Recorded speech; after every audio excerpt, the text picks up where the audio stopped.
Hello दोस्तों, स्वागत है आप लोगों का अपने यूट्यूब चैनल पर। जैसे कि हम लोग सीटेट के प्रीवियस ईयर पेपर की सीरीज़ को कर रहे थे, तो उसी क्रम में आज का जो हम लोगों का पेपर है वो 11 जनवरी 2022 का पेपर है। जिन स्टूडेंट ने बाकी प्रीवियस पेपर्स को नहीं देखा है वो हमारे प्लेलिस्ट में जाकर उन पेपर्स को देख सकते हैं। आज का पेपर हम लोगों का 11 जनवरी 2022 का प्राइमरी लेवल का पेपर है और पहला क्वेश्चन आप लोग स्क्रीन पर देख पा रहे होंगे। राघव के पास केवल 5 और 10 रुपए के सिक्के हैं।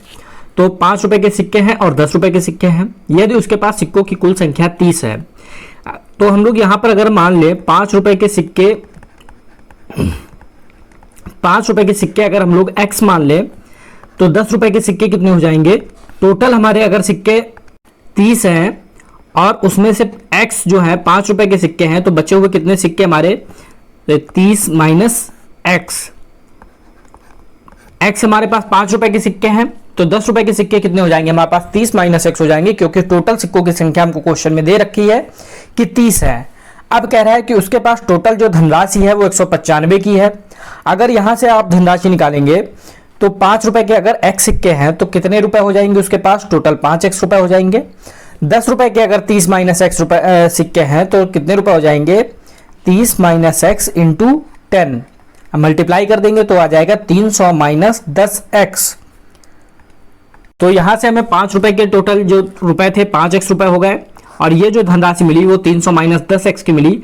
अब टोटल कह रहा है उसके पास कितनी धनराशि है, 195 की है, यानी कि 5x प्लस 300 माइनस 10x। अगर इनको जोड़ देंगे तो किसके बराबर होगा, 195 के बराबर होगा।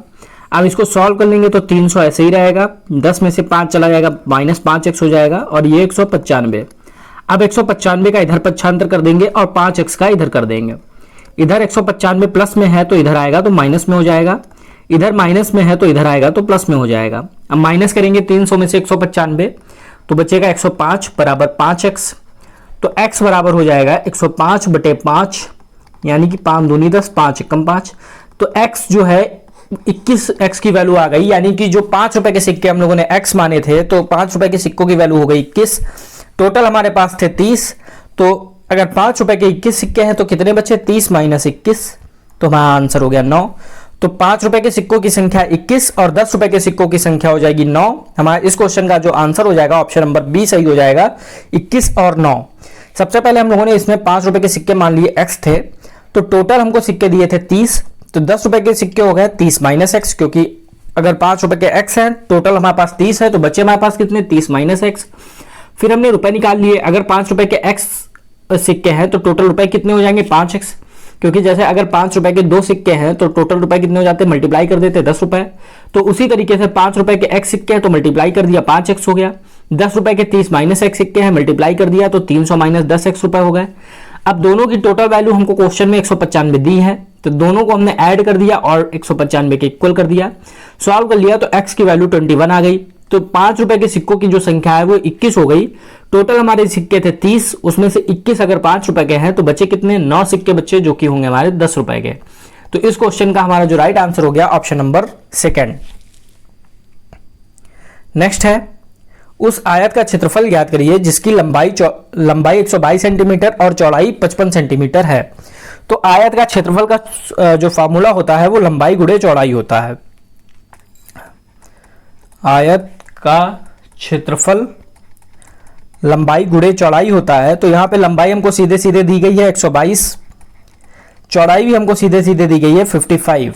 तो 122 और 55 की मल्टीप्लाई कर देंगे, हमारा आंसर आ जाएगा 122 और 55 की मल्टीप्लाई करने पर 6710 आएगा सेंटीमीटर स्क्वायर। जो क्षेत्रफल का मात्रक होता है वो सेंटीमीटर स्क्वायर या वर्ग सेंटीमीटर होता है, इसलिए इस क्वेश्चन का जो हमारा राइट आंसर हो जाएगा ऑप्शन नंबर बी 6710 वर्ग सेंटीमीटर। सिंपल सा क्वेश्चन था, आयत का क्षेत्रफल होता है लंबाई गुणे चौड़ाई, लंबाई रख दी, चौड़ाई रख दी, मल्टीप्लाई कर दी, हमें आंसर मिल गया। नेक्स्ट है, नरेश अपनी एक कक्षा का एक दृष्टिबाधित विद्यार्थी है। वह त्रिआयामी आकारों को छूकर उनके किनारों, कोनों और फलकों से पहचानता और गिनता है। एक त्रिभुजाकार प्रिज्म में कितने किनारे, कोने और फलक होंगे। तो त्रिभुजाकार प्रिज्म में आप लोगों को पता होना चाहिए किनारे, फलक और कोनों की संख्या, क्योंकि ये डायरेक्ट भी आप लोगों से पूछा जा सकता है कि एक त्रिभुजाकार प्रिज्म में किनारे, कोने और फलकों की संख्या क्या होगी। तो बात की जाए, अगर त्रिभुजाकार अगर प्रिज्म है तो उसमें जो किनारे होते हैं तो वो 9 होते हैं कोनों की बात की जाए तो 6 होते हैं और फलक होते हैं वो 5 होते हैं।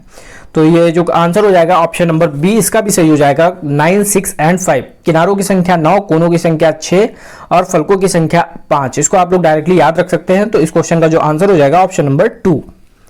नेक्स्ट है, रहनुमा माचिस की तीलियों से विभिन्न बहुभुज बनाती है और चांद की सहायता से उसके अंतःकोणों को मापती है। वह 3 तीलियों से एक त्रिभुज बनाती है, फिर एक तीली और लगाकर उसे चतुर्भुज बनाती है, फिर वह एक तीली और लगाकर उसे पंचभुज बनाती है इत्यादि। इन आकृतियों के कोणों के बारे में निम्नलिखित में से कौन सा कथन सही है? तो इसमें पहला ऑप्शन है, किसी भी बहुभुज के अंतःकोणों का योग 360 होता है। तो अगर बहुभुज की बात की जाए तो बहुभुज के जो अंतःकोण होते हैं, तो सबसे पहले आप लोगों को पता होना चाहिए बहुभुज क्या होता है। तो बहुभुज जो है एक सपाट या समतल आकृति होती है जो सीधी भुजाओं से बनती है और बंद होती है। कुछ तो त्रिभुज भी बहुभुज हो सकता है, या चतुर्भुज भी हो सकता है, या फिर पंचभुज भी हो सकता है, षटभुज भी हो सकता है। कोई भी आकृति है जो बंद आकृति है और सीधी रेखाओं से बनी है तो उसको हम लोग बहुभुज कहते हैं। अब हम लोग बात कर लें बहुभुज के आंतरिक कोण। तो आंतरिक कोण का जो फार्मूला होता है n-2 × 180, जहां पर n क्या होती हैं? n भुजाएं होती हैं।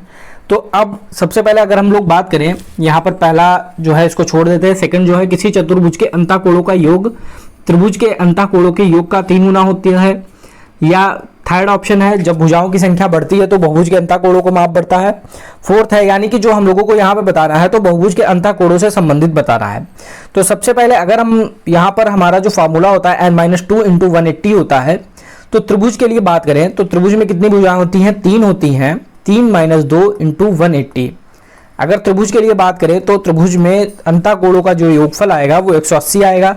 जबकि पहले जो ऑप्शन है उसमें कह रहा है 360 डिग्री होता है। तो ऐसा कोई जरूरी नहीं है कि 360 डिग्री हमेशा हो। जैसे त्रिभुज में 180 है। चतुर्भुज की बात कर लें तो चतुर्भुज में 4 भुजाएं होती है, तो 4-2 × 180, तो 2 × 180 यानी कि 360 हो जाएगा। अब चतुर्भुज में जो कोणों का योगफल होता है, अंतःकोणों का योगफल, वो 360 होता है। अगर यहाँ पे कहता है किसी भी चतुर्भुज के अंतःकोण, तो हम लोगों का सही होता, लेकिन यहाँ पे बहुभुज कह रहा है तो हमारा गलत हो गया। इसी तरीके से अगर हम लोग पंचभुज के लिए देखें तो पंचभुज में हमारी भुजाएं होती हैं 5 -2 × 180, तो 3 × 180 हो जाएगा, तो ये हो जाएगा 540। तो हमने देखा त्रिभुज के लिए 180 आया, चतुर्भुज के लिए 360 आया, पंचभुज के लिए 540 आया। तो जो अंतःकोण है उनका जो योग है वो बदलता रहता है, इसलिए पहला ऑप्शन हमारा गलत हो गया। अब कह रहा है किसी चतुर्भुज के अंतःकोणों का योग त्रिभुज के अंतःकोणों का 3 गुना होता है। तो त्रिभुज का जो चतुर्भुज का है वो 360 है और त्रिभुज का 180 है। अगर 180 का 3 गुना करेंगे तो 540 आएगा, यानी ये भी गलत हो गया। नेक्स्ट है, जब भुजाओं की संख्या बढ़ती है तो बहुभुज के अंतःकोणों के मापों का योग बढ़ता है।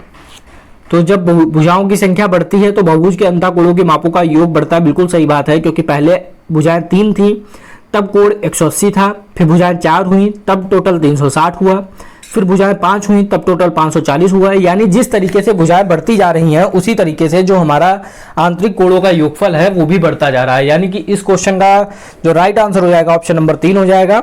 नेक्स्ट है, जब भुजाओं की संख्या बढ़ती है तो बहुभुज के अंतःकोणों के माप का योग घटता है। तो ये गलत हो जाएगा, क्योंकि यहाँ पे 180 था, फिर 360 था, फिर 540 था। यानी हर कंडीशन में जब भी भुजाएं बढ़ रही हैं तो अंतःकोणों का योगफल भी बढ़ रहा है। यानी कि ऑप्शन नंबर 3 हम लोगों का राइट आंसर हो जाएगा।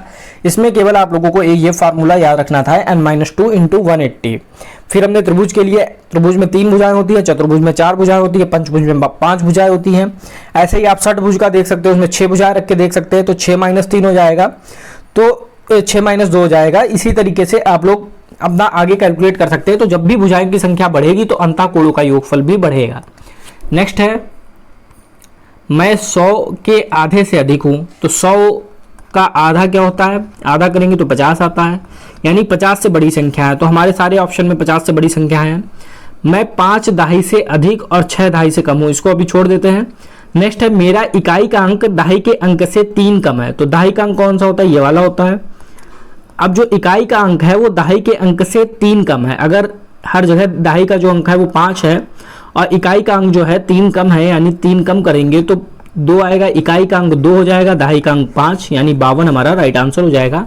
यहाँ पर हमारी सारी कंडीशन फॉलो हो रही है। मेरा इकाई का अंक दहाई के अंक से 3 कम है, तो जो इकाई का अंक 2 है, जो कि 5 से 3 कम है। बिल्कुल सही बात है। इस क्वेश्चन का जो राइट आंसर हो जाएगा ऑप्शन नंबर 2। नेक्स्ट क्वेश्चन है, शादी के एक आयताकार पार्क जिसकी लंबाई 60 मीटर है, चौड़ाई 40 मीटर है, 5 चक्कर लगाने में कितनी दूरी तय करेगा। तो जब भी आयताकार पार्क है, इस टाइप से आयताकार पार्क होगा, अब 5 चक्कर लगाएगा तो पहला चक्कर इस टाइप से लगाएगा, यानी कि पूरा जहां से चलेगा वहां तक आएगा, यानी एक परिमाप जो है उसका पूरा तय करेगा। और 5 चक्कर के लिए 5 बार राउंड लगाएगा, यानी कि जो परिमाप है उसका अगर हम लोग 5 गुना कर देंगे तो हम लोगों का आंसर आ जाएगा, क्योंकि यहां से उसने चलना स्टार्ट किया, फिर एक चक्कर के लिए जहां से चला वहीं तक वापस आया, तो यहां पर वापस आएगा, यानी कि एक चक्कर में उसने पूरा परिमाप तय किया। तो परिमाप का फार्मूला होता है, आयत के परिमाप का फार्मूला 2 ब्रैकेट में लंबाई प्लस चौड़ाई। तो 2 लंबाई है हमारी 60, चौड़ाई है हमारी 40, ऐड कर देंगे तो 2 गुणे 100 यानी कि 200 हो जाएगा।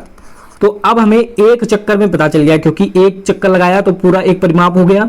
अब कह रहा है ऐसे ही वो 5 चक्कर लगाता है, तो 5 के लिए 5 बार राउंड लगाएगा, तो जो परिमाप आया है अगर हम लोग इसमें 5 से मल्टीप्लाई कर देंगे तो हमारा आंसर आ जाएगा। ये हमारा 200 मीटर था, ये हमारा 1000 मीटर हो गया।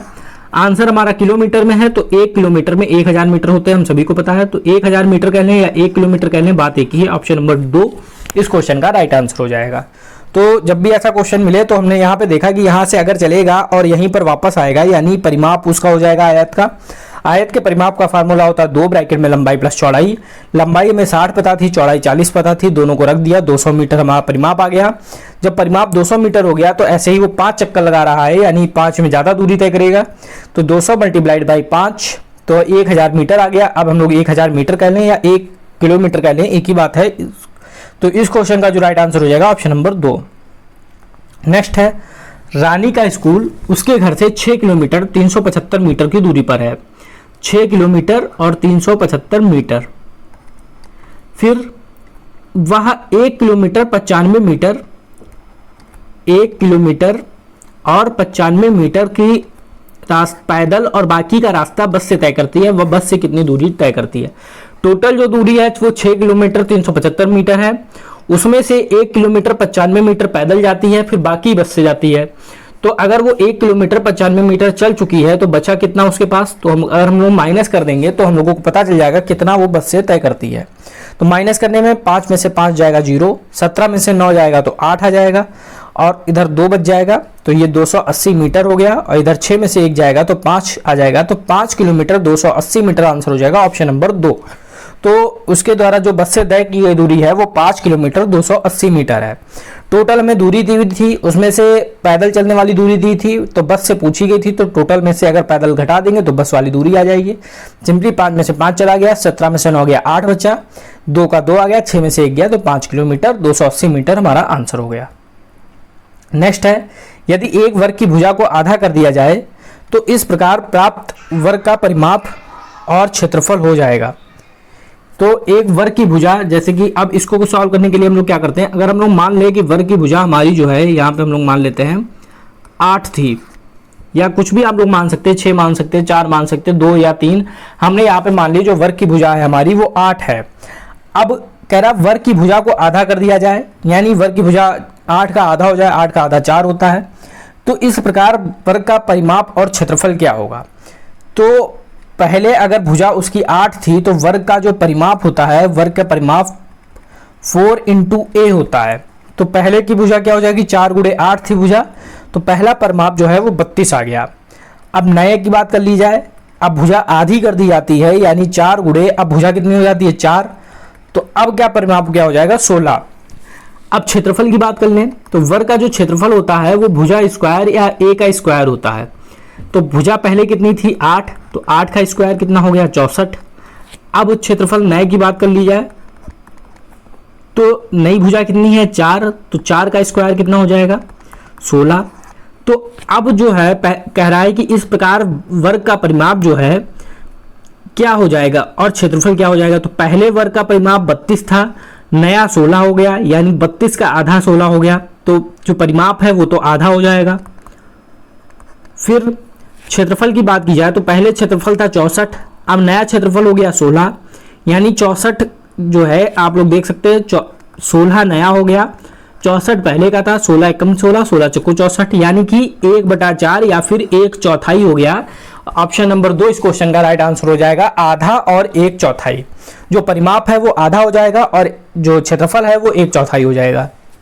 इसको आप लोग भुजा ए मान के भी लगा सकते थे, लेकिन जो कैलकुलेशन है वो काफी लंबी हो जाती, इसलिए हम लोगों ने यहाँ पे 8 मान लिया। आप लोग 6, 5, 4, 3, 2 कुछ भी रख सकते हैं, उससे आप लोग अंदाजा लगा सकते हैं। यहाँ पे हम लोगों ने भुजा मानी 8 थी वर्ग की, तो परिमाप निकाल लिया 32 आ गया। अब कह रहा है कि भुजा आधी कर दी जाए, यानी भुजा जो है नई भुजा 4 हो जाए। तो 4 से जो परिमाप आया वो 16 आ गया। तो पहले परिमाप 32 था, नया परिमाप 16 हो गया, यानी जो परिमाप में फर्क पड़ा वो आधा हो गया। इसी तरीके से क्षेत्रफल होता है भुजा स्क्वायर, तो 8 का स्क्वायर 64 होता है और नई भुजा 4 थी, 4 का स्क्वायर 16 होता है। अब 64 से 16 हो गया, यानी हमने देखा कि 16/64 किया तो 1/4 हो गया। तो जो क्षेत्रफल है वो 1/4 हो गया और परिमाप जो है वो आधा हो गया। ऑप्शन नंबर 2 इस क्वेश्चन का राइट आंसर हो गया। नेक्स्ट, एक ट्रक 2 सही 1/2 घंटे में 120 किलोमीटर की दूरी तय करता है। तो 2 सही 1/2 घंटे है, इसको हम लोग साधारण भिन्न में चेंज करेंगे तो क्या होता है, इसकी मल्टीप्लाई हो जाती है, 2 दूना 4 और 1 ऐड हो जाता है तो 5/2 घंटे हो गए।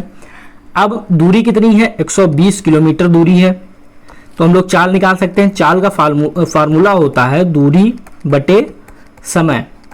तो दूरी हमें कितनी दी गई है, दूरी हमें दी गई है 120, समय हमारा है 5/2। अब इसको सॉल्व करने के लिए क्या करते हैं, ये हमारा बटे का बटा जो होता है वो ऊपर चला जाता है, तो 120 × 2/5 हो जाएगा। फिर 5 दूनी 10 बचा 2, 5 चौको 20, 24 दूनी 48, 48 किलोमीटर प्रति घंटा उसकी चाल आ गई। अब जब चाल हमें पता चल गई, अब कह रहा है कि समान चाल से 80 किलोमीटर की दूरी तय करने में उसे कितना समय लगेगा। तो अब उसकी चाल हम लोगों ने पता कर ली कि चाल जो है अगर 48 किलोमीटर प्रति घंटा है, तो इसी अगर चाल से चले तो 80 किलोमीटर की दूरी तय करने में वो कितना समय लेगा। तो यहाँ पर अब हम लोग क्या करेंगे,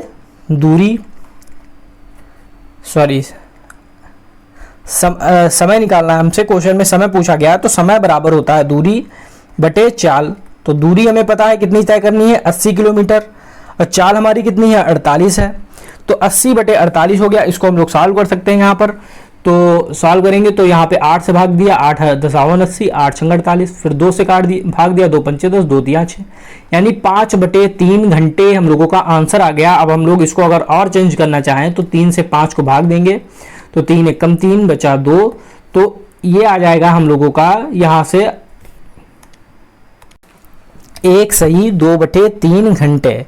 तो 1 घंटा 2/3 का मतलब क्या होता है, 2/3 को अगर हम लोग मिनट में चेंज करेंगे तो मिनट में चेंज करने पर 3 दूनी 60, 20 दूनी 40 हो जाएगा। तो 1 घंटा 40 मिनट हम लोगों का आंसर हो जाएगा इस क्वेश्चन का। तो इस क्वेश्चन का जो राइट आंसर हो जाएगा ऑप्शन नंबर 3 सही हो जाएगा। या फिर आप लोग डायरेक्ट यहाँ से देख सकते थे, 5/3 घंटे हम लोगों का आया था, तो 5/3 घंटे को मिनट में चेंज कर लेते हैं। मिनट में चेंज करने के लिए क्या करते हैं, 60 से मल्टीप्लाई कर देते हैं। तो 60 से मल्टीप्लाई करने पे ये आ जाता है 100 मिनट। अब 100 मिनट कितना होता है, 1 घंटा 40 मिनट, 1 घंटे में 60 मिनट, 60 और 40 100 मिनट। ऐसे भी आप लोग कर सकते हैं, या फिर डिवाइड करने के बाद 1 सही 2/3 घंटे बना। अब 2/3 घंटे को मिनट में चेंज किया, तो मिनट में चेंज करने के लिए हम लोग 60 से मल्टीप्लाई करते हैं, तो 60 से मल्टीप्लाई करने पे हमारा 40 मिनट आ गया। तो 1 घंटा 40 मिनट हम लोगों का आंसर हो गया। तो इसमें केवल एक फार्मूले का यूज करना था, चाल बराबर दूरी बटे समय और समय बराबर दूरी बटे चाल। चाल बराबर दूरी बटे समय का यूज करके हम लोगों ने चाल निकाल ली 48 किलोमीटर प्रति घंटा। अब जब हमें चाल पता चल गई, दूरी हमें क्वेश्चन में दी थी 80 किलोमीटर दूरी, तो 80/48 कर दिया, हमारा आंसर आ गया। नेक्स्ट क्वेश्चन, एक गुलदस्ते में फूलों में गुलाब के फूल की संख्या उसका 1/5 भाग है।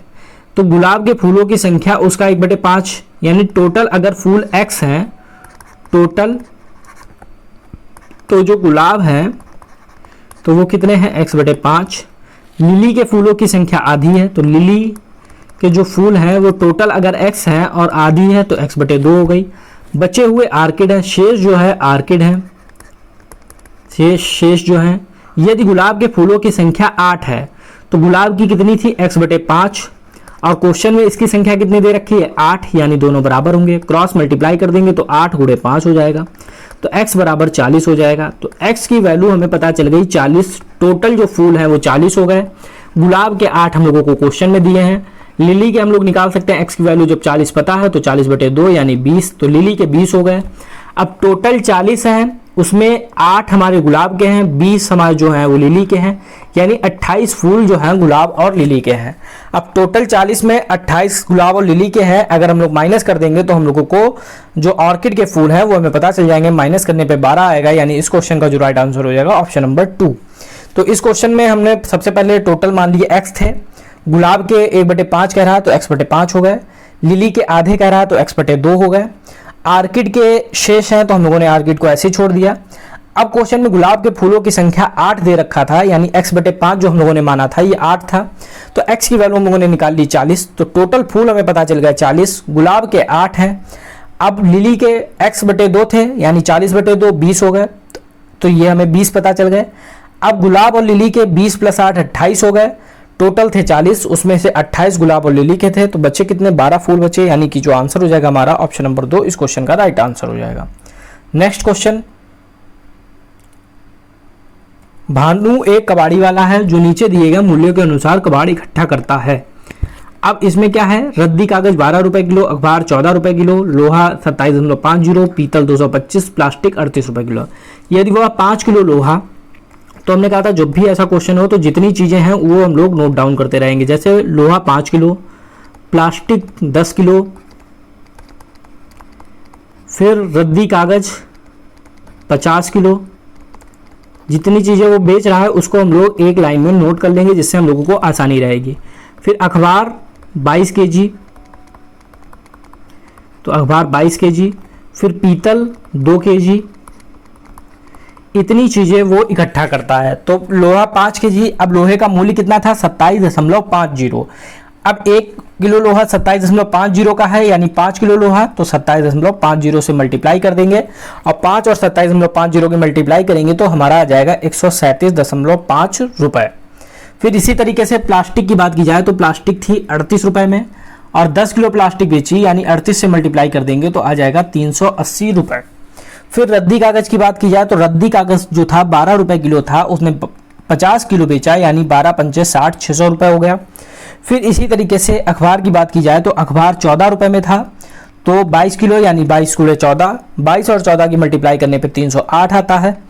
फिर नेक्स्ट पीतल, पीतल 225 रुपये में था, तो 2 गुणे 225 मल्टीप्लाई करेंगे तो 450 आ जाएगा। अब लोहा 137.5 रुपये, प्लास्टिक 380, रद्दी का 600, अखबार 308, पीतल 450। अगर हम लोग इन सब को जोड़ देंगे तो हमें आंसर पता चल जाएगा उसने कितने रुपए टोटल अदा किए। तो 137.5 प्लस 380 प्लस 600 प्लस 308 प्लस 450, इनको जब ऐड करेंगे तो हमारा जो वैल्यू आ जाएगी वो आएगी 1875.5। तो 1875.5 इस क्वेश्चन का राइट आंसर हो जाएगा। तो इस क्वेश्चन का जो राइट आंसर हो जाएगा हमारा ऑप्शन नंबर 4। तो जब भी ऐसा क्वेश्चन मिले तो जितनी भी चीज़ें खरीदी जा रही हैं या बेची जा रही हैं उनको एक लाइन से नोट कर लें और फिर जितने भी आप लोगों को यहाँ पे जो कीमत दी गई है डायरेक्ट मल्टीप्लाई करके आप लोग आंसर निकाल सकते हैं। नेक्स्ट क्वेश्चन है, निम्नलिखित में से किस समूह में सबसे कम अभाज्य संख्याएं हैं। तो अभाज्य संख्याएं कौन सी संख्या होती है, वे संख्याएं जो स्वयं से कटें या फिर 1 से कटें, तो ऐसी संख्याओं को अभाज्य संख्या कहा जाता है। तो यहाँ पर कह रहा है सबसे पहले 20 से 40, तो 20 से 40 के बीच अभाज्य संख्या कौन सी होती है 23। 23 जो है सिर्फ 23 से कटेगी या फिर 1 से कटेगी। फिर आती है 29, फिर 31, फिर 37। तो 20 से 40 के बीच में अभाज्य संख्याओं की संख्या कितनी आ गई 1 2 3 4। फिर इसी तरीके से 30 से 50 में देखेंगे तो 31, 37, 41, 43, 47, तो कितनी आ गई 1 2 3 4 5। फिर इसी तरीके से 40 से 60 के बीच में देखेंगे तो 41, 43, 47, 53, फिर 59, तो कितनी हो गई 1 2 3 4 5। फिर इसी तरीके से 60 से 80 के बीच में देखेंगे तो 61, 67, 71, 73 और 79, तो 1 2 3 4 5। तो अब 20 से 40 के बीच में 4 थी, अब पूछा सबसे कम अभाज्य संख्या, तो सबसे कम कहां पर है 20 से 40 के बीच में, तो हमारा जो राइट आंसर हो जाएगा ऑप्शन नंबर 1 सही हो जाएगा। तो अभाज्य संख्या हम लोगों को निकालनी थी। अभाज्य संख्या वे संख्याएं होती है जो सिर्फ स्वयं से कटे या फिर 1 से कटे, तो ऐसी संख्या हम लोगों ने देख ली। तो सबसे कम जो अभाज्य संख्याएं आई हैं वो 20 और 40 के बीच में आई हैं। नेक्स्ट है निम्नलिखित में 9.2 4.9 का सबसे उच्चतम सन्निकट बताना है। तो उच्चतम सन्निकट बताने के लिए जो चीज, जब भी हमारा जो क्वेश्चन होगा उसमें अगर कोई भी संख्या है, जैसे 6.5 हम लोग यहाँ पर लिख दें, अगर ये दशमलव के बाद का अंक 5 से बड़ा है तो एक ऐड हो जाता है। जैसे 6.5 जो है वो यहाँ पे 7 हो जाए, जैसे 6.6 है इसको 7 लिख सकते हैं, 6.7 को 7 लिख सकते हैं, 6.8 को 7 लिख सकते हैं। तो अगर 0.5 से बड़ा, दशमलव के बाद का अंक 5 से बड़ा है तो वो 1 प्लस हो जाता है। अगर छोटा है, जैसे 6.4 है तो उसे 6 ही लिखेंगे, 6.3 है तो उसे 6 लिखेंगे। तो जब भी दशमलव के बाद का अंक अगर 5 से बड़ा मिलेगा तो हम लोग उसको 1 प्लस कर देंगे, अदरवाइज वैसे ही रख देंगे। जैसे 9.2 है तो 9.2 दशमलव के बाद का अंक 5 से छोटा है तो 9 ही रहेगा। फिर 4.9 तो दशमलव के बाद का अंक 5 से बड़ा है यानी ये प्लस हो जाएगा। फिर 3.1 में दशमलव के बाद का अंक 5 से कम है यानी 3 हो जाएगा। फिर 5.06 यानी 0.5 से कम है तो ये 5 हो जाएगा। 2.84 जो 5 से ज़्यादा है यानी 3 हो जाएगा। तो हमारा जो आंसर हो जाएगा 9 × 5 × 3, तो हम लोग यहाँ पर देख सकते हैं 9 × 5 × 3 बटे 5 × 3, ऑप्शन नंबर 3 हमारा राइट आंसर हो जाएगा इस क्वेश्चन का। नेक्स्ट, इसमें कह रहा है दहाई का अंक इकाई के अंक का आधा है। तो इसमें हमें मिलान करना है कि कौन सी ऐसी संख्या मिलेगी। तो दहाई का अंक 1000 के अंक का आधा है। तो यहाँ पर हम लोग देख सकते हैं दहाई का जो अंक है 1 है और 1000 का अंक जो है 2 है। तो दहाई का अंक जो है 1000 के अंक का आधा है, यानी ये वाला हमारा मैच कर जाएगा इससे, डी से। फिर नेक्स्ट, इकाई का अंक लाख के अंक का 2/3 है। तो इकाई का अंक अगर हम लोग इसको लें तो 4 है और लाख का अंक क्या है, इकाई, दहाई, सैकड़ा, 1000, 10,000, लाख, 6। तो 6 का अगर 2/3 निकालेंगे तो 3 दूनी 6 यानी 4 आ जाएगा। तो ये भी बिल्कुल सही है, तो इसको इससे मैच कर देंगे। फिर सैकड़े का अंक दहाई के अंक का 2 गुना है। तो सैकड़ा के अंक जो है, जैसे यहाँ पे ये 8 है और दहाई के अंक जो है 4 है, 4 का 2 गुना 8 है यानी ये इससे मैच हो जाएगा और बचा हुआ हमारा इससे मैच हो जाएगा। तो हमारा जो आंसर हो जाएगा पहले का डी, दूसरे का सी, तीसरे का ए और चौथे का बी। तो डी सी ए बी जहां पर मैच कर जाएगा वही हमारा आंसर हो जाएगा ऑप्शन नंबर 1 इस क्वेश्चन का राइट आंसर हो जाएगा। नेक्स्ट है क्वेश्चन। इस क्वेश्चन में एक पैटर्न दिया गया है, उपरोक्त पैटर्न को देखिए तथा अगला पद पहचानिए। तो इसमें हम लोगों को क्या करना है कि यहाँ पर 2 + 1 का स्क्वायर 3, 3 + 2 का स्क्वायर 7, इसी तरीके से 7 + 3 का स्क्वायर 16 हो गया। अब यहाँ पर वही चीज़ हमें देखनी है कि कौन सा पद आएगा। तो सबसे पहले यहाँ पर अगर हम लोग देखें तो इसमें जो पैटर्न है हमारा 2, 3, 7, 16, 32, 57 है। अगर हम इनके बीच का अंतर देखेंगे तो 1 है, इनके बीच का अंतर देखेंगे तो 4 है, इनके बीच का अंतर 9 है, इनके बीच का अंतर 16 है और इनके बीच का अंतर निकालेंगे तो 7 में से 2 गया 5 और 5 में से 2 गया 3, 25 है। तो अब अगर हम लोग यहाँ देख पा रहे होंगे तो ये 1 का स्क्वायर है, ये 2 का स्क्वायर है, ये 3 का स्क्वायर है, ये 4 का है और इसी तरीके से ये 5 का स्क्वायर है। तो सबसे पहले 1 का स्क्वायर ऐड हुआ, फिर 2 का स्क्वायर ऐड हुआ, फिर 3 का स्क्वायर ऐड हुआ, फिर 4 का स्क्वायर ऐड हुआ, फिर 5 का। तो नेक्स्ट जो हमारा आएगा 6 का स्क्वायर, और 6 का स्क्वायर कितना होता है 36। तो 57 में 36 को ऐड कर देंगे, हमारा आंसर आ जाएगा 7, 6, 13, 5, 3, 8 और 1, 9, 93 हमारा आंसर हो जाएगा ऑप्शन नंबर 3। तो इस क्वेश्चन में केवल आपको पैटर्न देखना था। तो सबसे पहले 1 का स्क्वायर ऐड हुआ, फिर 2 का स्क्वायर ऐड हुआ, फिर 3 का स्क्वायर ऐड हुआ, फिर 4 का स्क्वायर, 5 का स्क्वायर, इसी तरीके से हमने 6 का स्क्वायर यानी कि 36 को ऐड कर दिया और हमें इस क्वेश्चन का आंसर मिल गया। तो फ्रेंड्स, ये थे आज के क्वेश्चन जिसमें हम लोगों ने 11 जनवरी 2022 में जो 15 मैथमेटिकल क्वेश्चन पूछे गए थे, एक एक करके हम लोगों ने उनको डिस्कस किया। नेक्स्ट वीडियो में हम लोगों का जो 10 जनवरी 2022 का पेपर है उसको डिस्कस करेंगे। अब बाकी जो वीडियोस हैं अगर आप लोगों ने उनको नहीं देखा है तो प्लेलिस्ट में जाकर आप उन वीडियोस को देख सकते हैं। आज के वीडियो में सिर्फ इतना ही। अगर आप लोगों को वीडियो पसंद आया तो वीडियो को लाइक करें, साथ ही साथ शेयर करें। मिलते हैं नेक्स्ट वीडियो में। Thank you.